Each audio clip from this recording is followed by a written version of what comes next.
ঢাকাই সিনেমার জনপ্রিয় চিত্রনায়ক আরিফিন শুভর সঙ্গে জান্নাতুল ফেরদৌস ঐশীর প্রেম চলছে। মাঝে এমনই গুঞ্জন চাউর হয়েছিল ডালিউডে। তবে সেই জল্পনা বেশি দূর গড়াতে পারেনি, কারণ কাজের বাইরে শুভর কোচ মেলে না বললেই চলে। ব্যক্তিজীবন নিয়ে তিনি বরাবরই যেমন স্পষ্টভাষী, তেমনি আড়াল প্রিয়। তবে ইস্যু দামাচাপা পড়লেও কৌতূহলের ছোঁয়া এখনও রয়ে গেছে।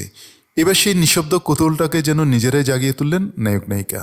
25শে নভেম্বর মঙ্গলবার সকালে প্রায় একই সময়ে একই ধাঁচের ছবি তুলে ধরলেন দুজন, যেখানে ঐশীকে দেখা গেছে শিউলি ফুল আঁকা শাড়িতে শুভর বুকে মাথা রেখে আবছা আলোয় ধরা দিয়েছেন তিনি।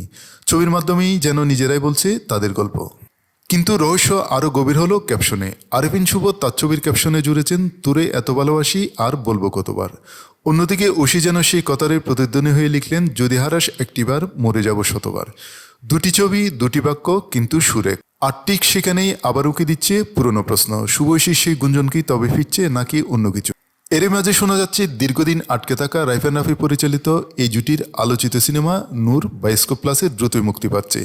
তাই নেটিজেনদের দ্বিধা আরও বাড়ছে। একই সিনেমার অঘোষিত প্রচারণা নাকি পদ্মার বাইরেও কোনো অনুচ্চারিত টান? সময়ই শেষ উত্তরটা বলে দিবে।